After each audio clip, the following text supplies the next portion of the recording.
Good evening, ladies and gentlemen. It gives me so much pleasure to welcome all of you on behalf of India Habitat Center and Professor Benoy K Behl. Today's talk is the 35th in his monthly series, Glimpses of Culture. The corpus of surviving Indian art is enormous. It covers 5,000 years of living history. This treasure is spread about 3,000 kilometers from east to west and more than 3,000 kilometers from north to south. Therefore, it has been a daunting task for art historians to see the art of India in its perspective. Usually, fragments of this history have been looked at and studied in comparative isolation. That is where the single-handed widespread documentation of Indian art by Professor Behl is invaluable. Through his vision and analysis, we are able to see each section of this great treasure in its wide perspective. We are also able to trace the developments of this artistic tradition over the centuries, as well as to see its deep links with philosophic heritage. Recently, he has taken us to the earliest art in the Indus Valley and Maurya periods. He then took us to the philosophic fundamentals of this art tradition, which were formulated by the 2nd century BCE. He has taken us to a world of grace where beauty of form is used to transform us and to reveal the truth which underlies creation. Today, he takes us to a journey of understanding the philosophic principles which underlie the Indian temple. Ladies and gentlemen, Professor Benoy K Behl will speak to us now. I thank you for your attention.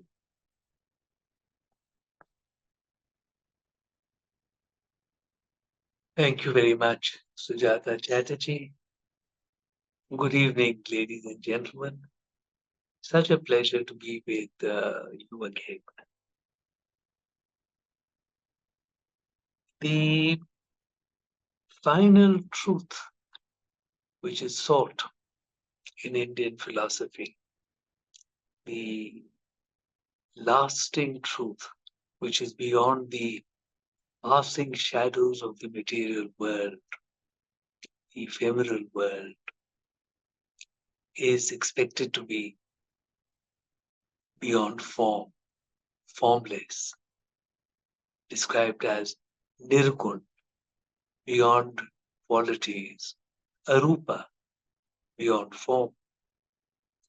What is sought is shunyata, the emptiness of the material shapes of the world around us. Now, the Vishnu Dharmotar Puran states that the eternal truth is best seen with one's eyes closed in meditation. The Vishnu Dharmotar Puran also suggests that in order to make it easier for most people to worship and to meditate, forms may be given to the divine in order for people to relate to the concepts and eventually come closer to a realization of that which finally was expected to be without form. Beyond all that we see around us, beyond all the shapes, beyond all the colors, beyond all the smells, beyond all that creates the vikriti around us, that which is true, that which is lasting. Now, the place for such a transformation is the temple. And the challenge before Indian philosophy and the challenge before the art of India, whose stated purpose is to aid us in the philosophic path, is to deal with this dichotomy. On the one hand, we are searching for that which is beyond the forms of the world. On the other hand, all around us are so many forms and fruits of the material world. Our daily lives are full of so many things that catch our attention. So, how do we leave all this behind? How do we leave all this behind for that which may be a meaningful search? And the place where that search can happen is the temple. So the temple presents us an inner sanctum where it is the nirgun which may be there. For instance, in early temples, a linga which means symbol or mark may be there, where we would come and in the sanctified silence of that interior, away from the noise and clamor of the material world, we may not be distracted by any of the forms of the world, just with the symbol of the formless eternal before us. And then we would meditate. And each time I speak about this, I'm always reminded of the linga, the most revered linga of Tamil Nadu, in the Chidambaram temple, when the silver curtains are parted and we see the linga beyond. What do we see? This most revered linga. Nothing at all. For enough survives of the Upanishadic truth that even the temple priests are able to explain to us that this is the Upanishadic reality, beyond form, the most arupa form of Shiva. As a matter of fact, I'm reminded that a friend of mine who has been a district collector, who has been of the Tamil Nadu cadre of the IAS, and during his tenures as a district collector in his younger days, he came across temples which were like this, where the inner sanctum was without form, without a deity. However, in as times progressed in years to come, the deities came to be made in these sanctums. For the world is getting more and more obsessed with forms, and the difficulty in concentrating on the formless eternal, the pleasure, the beauty, as well as the difficulty of concentrating on the fact that there would be, and what is sought is the formless eternal. That is beyond many in today's world. Therefore, those temples also have been acquiring shapeful deities instead of invisible, formless deities. However, in concept, when we come to the Garbhagriha, we are to meditate on the concept of the Nirgun. And before we reach the Garbhagriha, the temple presents us the forms of the world. Here is where the deity, the main deity also, is given a form. Not only given a form, which will help us relate to him through our own understandings, but also given a family, given a spouse, given children, so that we're able to relate at the level of our emotions from our own lives to the divine, and eventually realizing that our own lives are also a part of the divine, and realizing the oneness of it all. Such is this marvelous concept, and the temple cosmos is beautifully designed to help us on this journey.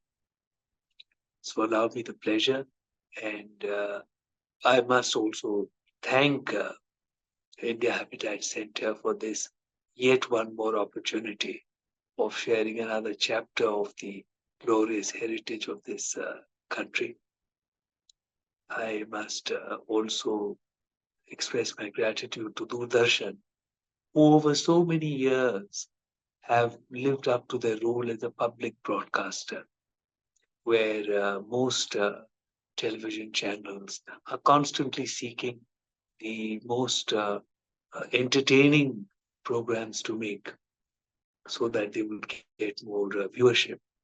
Doordarshan has, over the years, sponsored so many programs of mine which are deeply researched, even philosophic, and it has been so wonderful of them.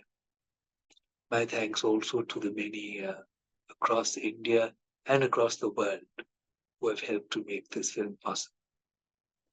I will now request Sunil to please run the film. Thank you.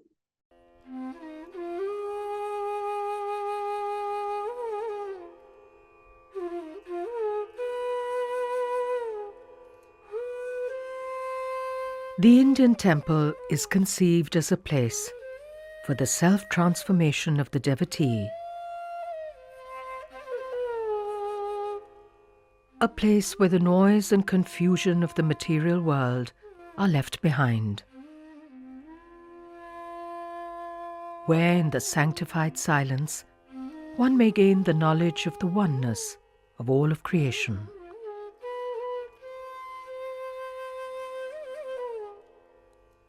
The earliest surviving temple is at Sanchi, next to ancient Vidisha in Madhya Pradesh.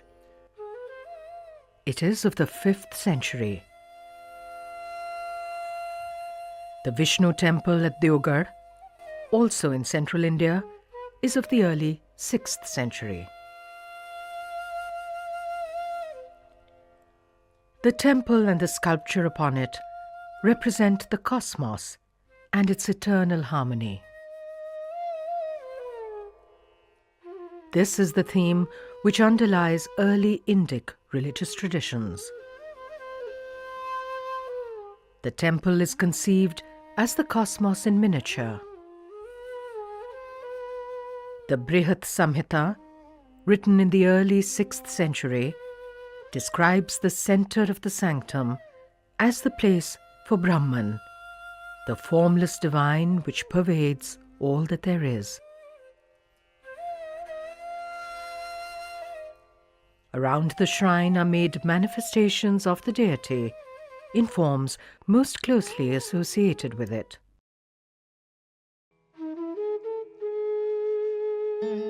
The sanctum sanctorum is called the Garbhagriha, or womb chamber.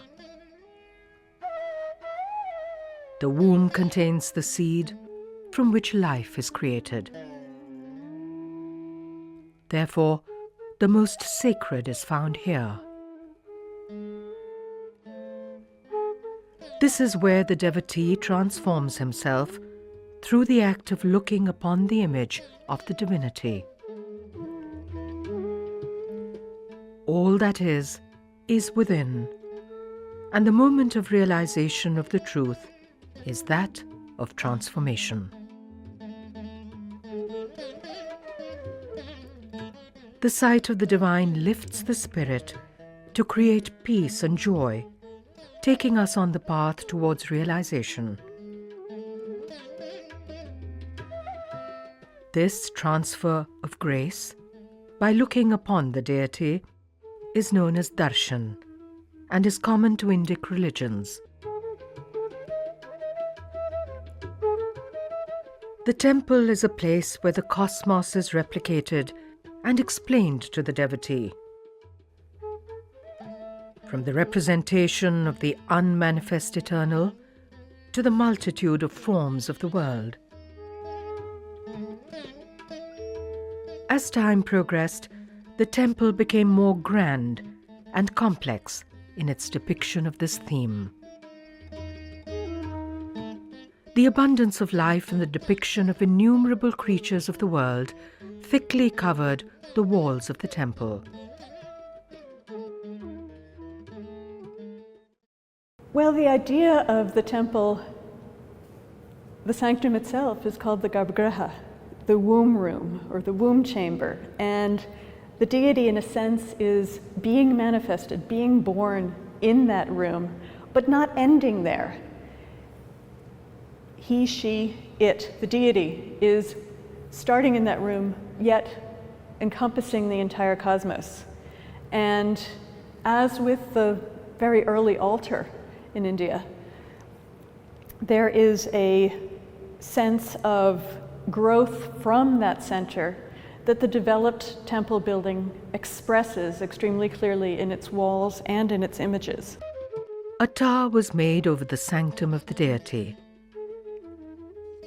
As the number of people who visited the temple grew in size, and as provisions needed to be made for gatherings on festive occasions, a hall or mandapa was constructed before the sanctum. Both the tower and the hall developed different shapes in North and South India. In North India, a curvilinear tower in the style named Nagara was developed. Well, the temple says many things, but the primary aim of a temple is to house the god within the sanctum and to express through the building's floor plan, ground plan, and wall structure, and tower as well, that the god is expanding into every direction of the world, not only the four cardinal directions, but infinitely upward and infinitely downward. And through that, the stepped wall of the temple expresses this idea, coming out from the center and relating in all of its measurements to the measurements of the sanctum space within. And it also is reflected in the images that come through, beginning in about the 8th century, 9th century, and really culminating with the full panoply of images by the 10th century, to be expressed on the images around the wall, especially evident in the North Indian temple form. After the period of the Gupta Empire in the 4th and 5th centuries, the next great king of North India was Harsha, who ruled from the beginning till the middle of the 7th century. His capital was in north-central India at Kannauj, and under him was created an atmosphere of great culture and learning.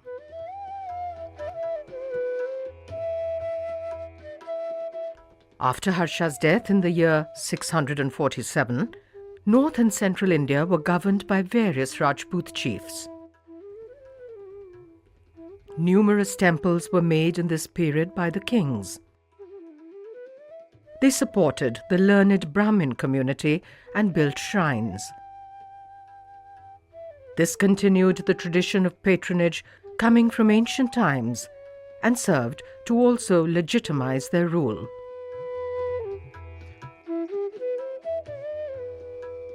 Though the structures of much of this period have been destroyed in central India, there is a wealth of sculptures which brings alive a period of flourishing temple art. The central buttresses of the walls of the temple hold the images which are closest to the temple's main deity. These represent an aspect of the deity in the sanctum. They make the deity who is deep inside visible on the outside.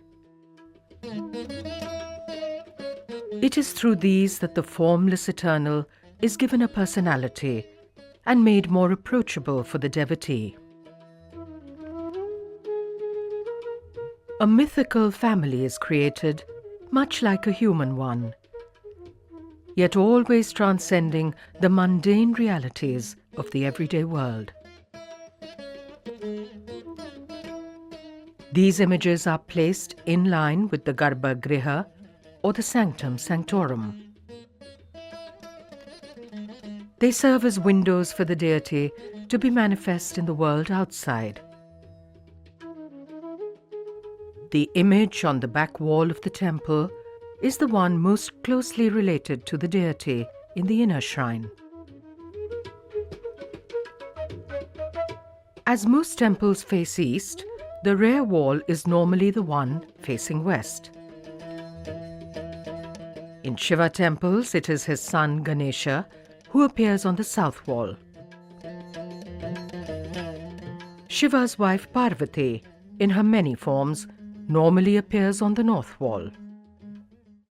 Well, as the temple developed from, say, the late 7th, early 8th century, and I'm talking primarily about North India, there was a lot of experimentation by the priest builders to figure out what was the appropriate sculpture to go on each section of the temple.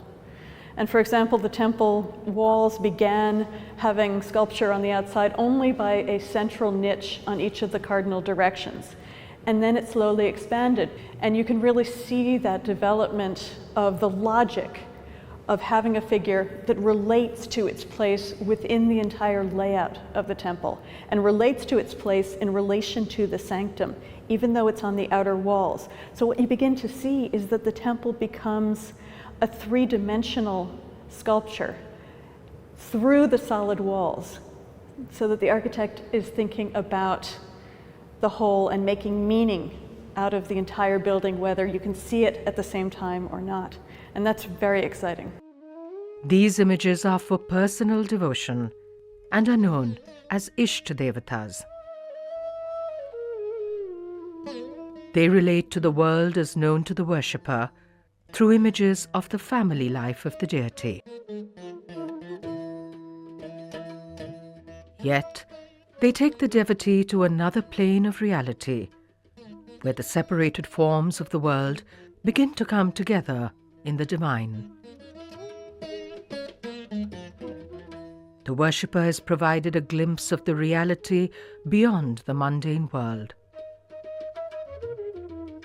He is slowly prepared for the great crossing, deep inside the temple, from the world of illusion to the knowledge of the oneness of it all.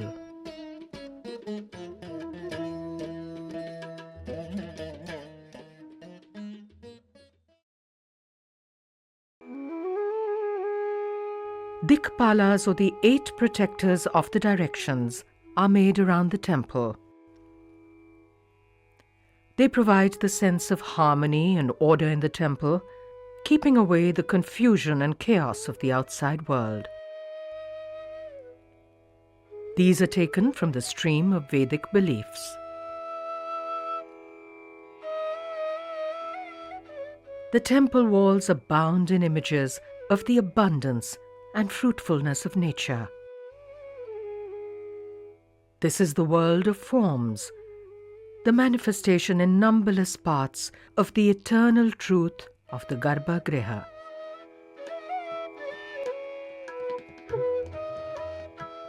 Nagas, divine serpent kings, embody the protective forces and harmony of the world. Leogryphs rear upon the walls, awakening the courage within us to face the inner truth. Continuing the tradition of Yakshis of ancient times are celestial Apsaras and languorous Kanyas, beautiful women.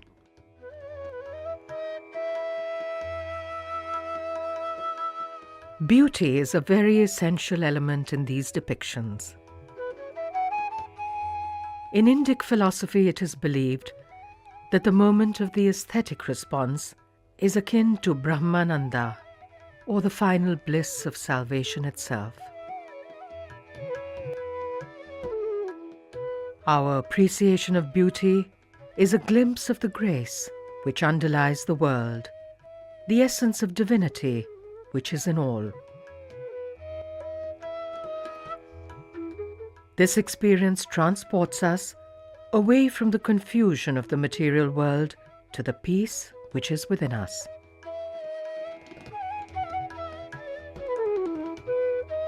It is not the photographic reality of the world which the artist attempts to present, but the essential reality within.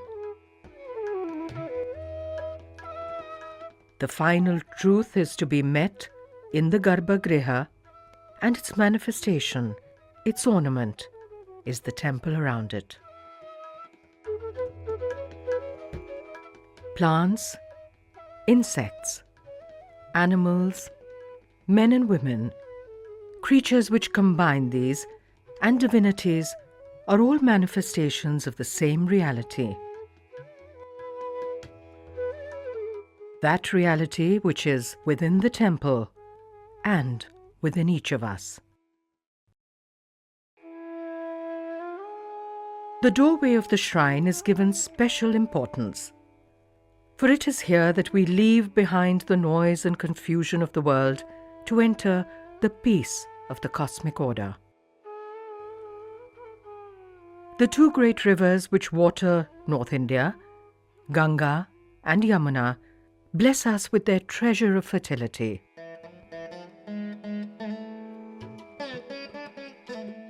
Lakshmi, the goddess of abundance, has been present from early times in shrines of all religions.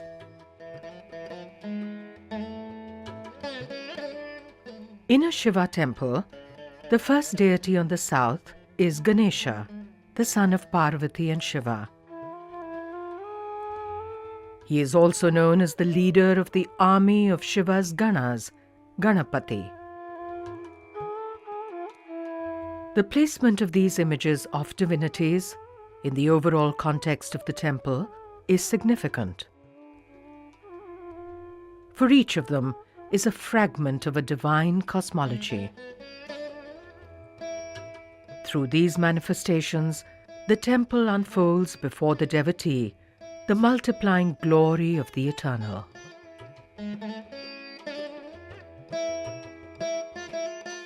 The icons presented in the temple were developed in the religious texts called the Puranas, literally meaning ancient. The Agamas are texts which contain the essential attributes of the deities for their representation in the sacred art of the temple. The main deities of the Hindu faith are Shiva, Vishnu, and Shakti. Around them are woven myths and stories about their glory and power. Shiva is given many iconographic forms as the destroyer of the demons who personify ignorance or forgetfulness of the truth.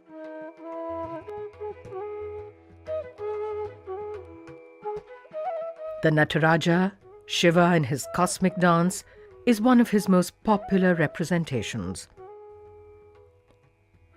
With all the dynamic movement of the many arms around him, there is a peace upon his face. The stillness at the center of the cosmos.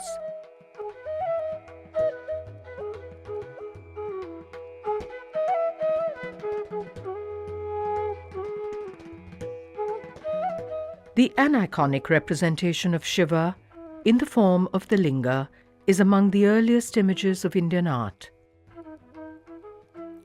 This is a powerful symbol of creation, of the essence which pervades the world.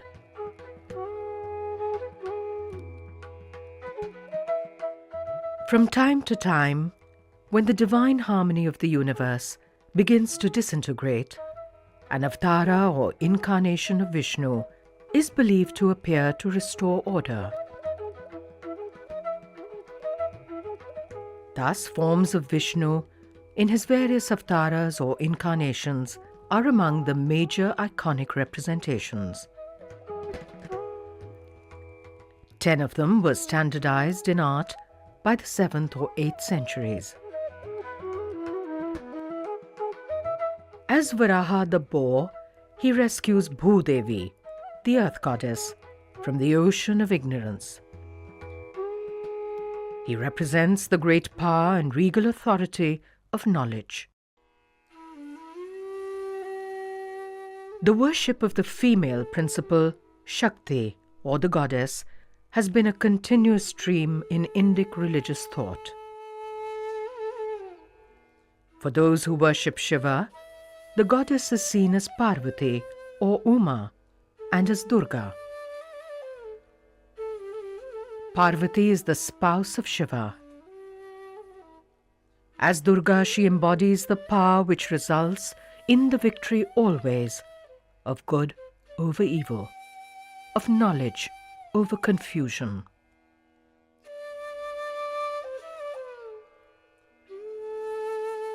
Mahishasur is one of the most magnificent representations of Durga. In all her grace and measureless strength, she effortlessly vanquishes the Mahisha or buffalo, who represents the evil of ignorance.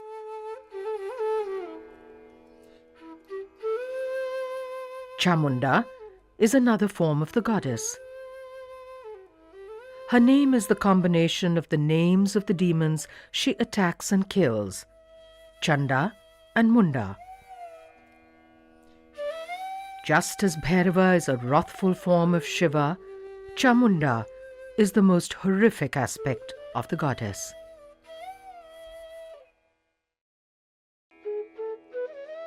Across central India, the form of the temple with its carvings developed to its height from the 5th to the 12th centuries. Here the divine was sought in the consciousness of the eternal within oneself. The art of sculpture flourished. It provided images which are reflections of the sublime qualities in us. They evoke the finest within us to take us on the path towards knowledge. When we look upon these, we are transformed for a moment. In the act of seeing, there is a transfer of grace which awakens the divinity in each of us.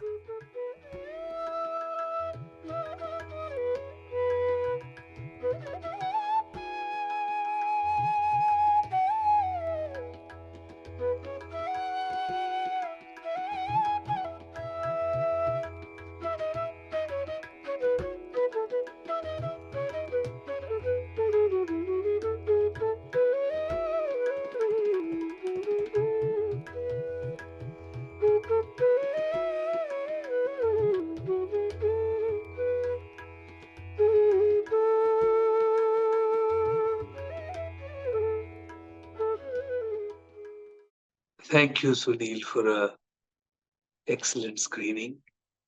And thank you very much, Sujata Chatterji, who helps and makes possible all that I do. Now, look at the great challenge that the Indian artist had before him, and which he met gloriously. On the one hand, there is the entire world of shapes, the entire world of the fruits of the earth, etc., around us. And he has to direct our attention through it all to that which is beyond it all. And at the same time, what is the material that he has to work with? The material that he has is, in fact, shapes and forms of the shapes and forms that populate the world. So how does he deal with it? He does not present the photographic reality. He presents an idealized beauty, one that constantly reminds us of the grace which is beyond the optical reality of the world. That's the way he goes about it. And, it is a belief which one has checked out against one's own experience again and again and again. That the moment of that aesthetic experience, when you see something very beautiful, awakens a sense of grace within you. You are transported and you come out of yourself. And in that moment, there is a realization of the grace which underlies all that there is. So such is the Such is the planning, such is the work, such is the direction of the Indian artist. I'd like to take this opportunity to inform all of you about our next reading that will be on Saturday at 6 p.m., 27th July. And the film is Ellora, A Vision of Grandeur. This is a film about the caves of Ellora, the pinnacle of rock-cut architecture in India. So please mark it in your diaries, and we'd love for all of you to be here with us on that evening. Thank you so much. Thank you all very much. It has been such a pleasure. My thanks came to India Habitat Center for this lovely opportunity to share the temple cosmos with all of you. Thank you.